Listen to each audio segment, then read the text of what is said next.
सुषमा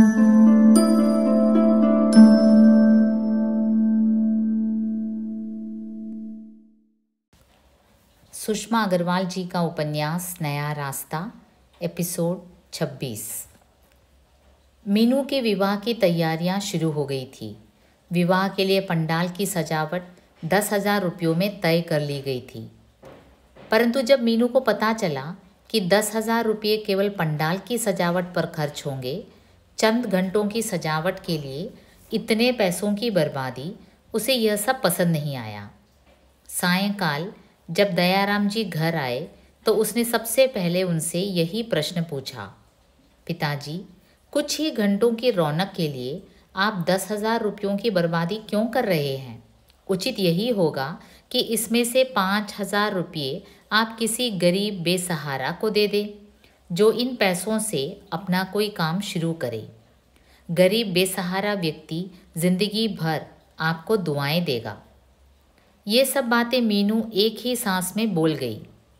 उसकी ये सब बातें सुनकर दयाराम जी कुछ सोच विचार में पड़ गए। कुछ क्षण बाद वे बोले, मीनू बेटी, दुनियादारी के लिए भी बहुत कुछ करना पड़ता है। बिना सजावट के आजकल शादी में रौनक कहाँ आती है? परंतु पिताजी, चंद घंटों के लिए 10,000 की बर्बादी मैं पसंद नहीं करूँगी, मीनू ने स्पष्ट शब्दों में कह दिया। मीनू के विवाह में 10 दिन शेष बचे थे।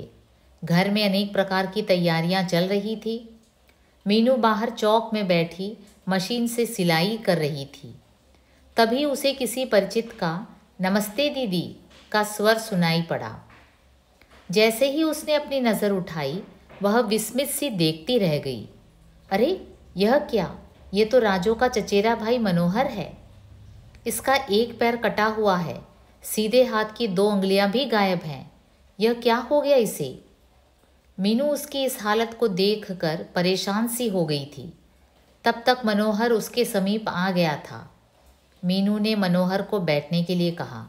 उसने अपनी बैसाखी दीवार के सहारे एक कोने में खड़ी कर दी और स्वयं पास में पड़े एक पलंग पर बैठ गया। मीनू ने उससे पूछा, मनोहर, ठीक तो हो ना? क्या ठीक दीदी, आप तो देख ही रही हो, उसने उदास स्वर में उत्तर दिया। यह सब क्या हो गया? मीनू ने मनोहर की पीड़ा समझते हुए पूछा।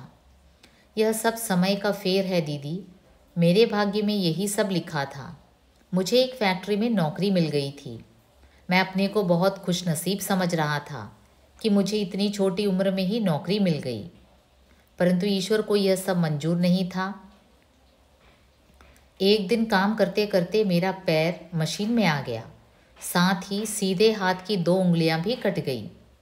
यह तो बहुत बुरा हुआ। मीनू भी उसकी बातें सुनकर उदास हो गई थी। दूसरे ही क्षण मनोहर के चेहरे पर प्रसन्नता की लहर दौड़ गई। वह मुस्कुराते हुए बोला, दीदी, मैंने सोचा आजकल शादी का काम होगा, मैं भी कुछ काम कर आऊँगा। तुम क्या काम कर सकते हो मनोहर? उसी पल मीनू को लगा कि उसे ऐसा नहीं कहना चाहिए था, इसलिए उसने बात संभालते हुए कहा, आजकल तुम क्या कर रहे हो? मैं तो घर में खाली बैठा हूँ दीदी, मुझ अपाहिज को कौन नौकरी देगा? मनोहर के इन शब्दों में मजबूरी का एहसास स्पष्ट था।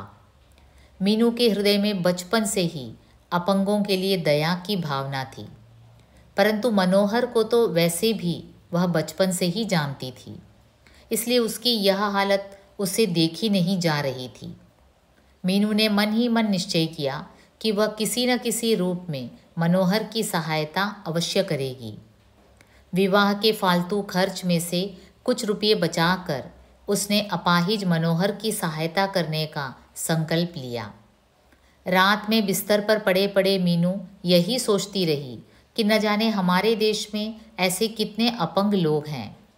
यदि प्रत्येक संपन्न व्यक्ति अपनी ज़िंदगी में किसी एक की सहायता कर उसे छोटा सा काम करा दे, तो हमारे देश में इन अपंगों की बेरोजगारी की समस्या दूर हो जाएगी। परंतु ऐसे कितने लोग हैं जो किसी गरीब की मदद करते हैं? पैसे वाले लोग अपने नाम के लिए बहुत कुछ लुटा लेते हैं, परंतु ऐसे लोगों की मदद कौन करता है? पलंग पर पड़ी पड़ी मीनू यही सोचती रही कि मनोहर की किस रूप में सहायता की जाए। यदि उसे रुपये दे दिए जाएं तो कहीं वह वैसे ही उन रुपयों को खर्च न कर दे, और यदि उसे कोई काम भी कराया जाए तो कौन सा, वह अपाहिज हर काम तो कर नहीं सकता। सोचते सोचते मीनू के मस्तिष्क में यह विचार आया कि मनोहर के लिए पान की दुकान कराना ही उचित होगा। एक पैर न होने के कारण वह चल फिर तो सकता नहीं। फिर सीधे हाथ की 2 उंगलियां नहीं हैं तो क्या हुआ, बाकी 3 उंगलियों के सहारे वह पान तो लगा ही सकता है, और 5,000 रुपयों में पान की दुकान आसानी से खोली जा सकती है। प्रातः होते ही मीनू ने अपना सुझाव अपने माता पिता को सुनाया। उन दोनों को भी मीनू का सुझाव उचित लगा। उन्हें अपनी बेटी पर गर्व था। इतनी स्वाभिमानिनी व उदार चरित्र की बेटी पाकर वे अपने को धन्य महसूस कर रहे थे। मनोहर को मीनू के घर के सामने ही पान की दुकान खुलवा दी गई। मीनू की इस दया भावना ने मनोहर की जिंदगी सुधार दी।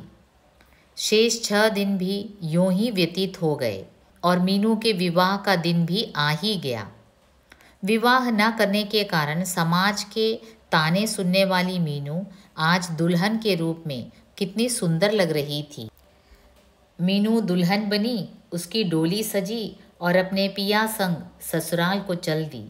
मीनू को पा लेने पर अमित भी अब अपने को भाग्यशाली अनुभव कर रहा था। दुल्हन के रूप में सजी मीनू आज साधारण पढ़ी लिखी मीनू नहीं, वरन एक प्रसिद्ध वकील मीनू थी, जिसने आत्मविश्वास व लगन से विशेष ख्याति प्राप्त कर ली थी। आज वह अपनी उस मंजिल तक पहुंच चुकी थी जिसकी उसे तलाश थी।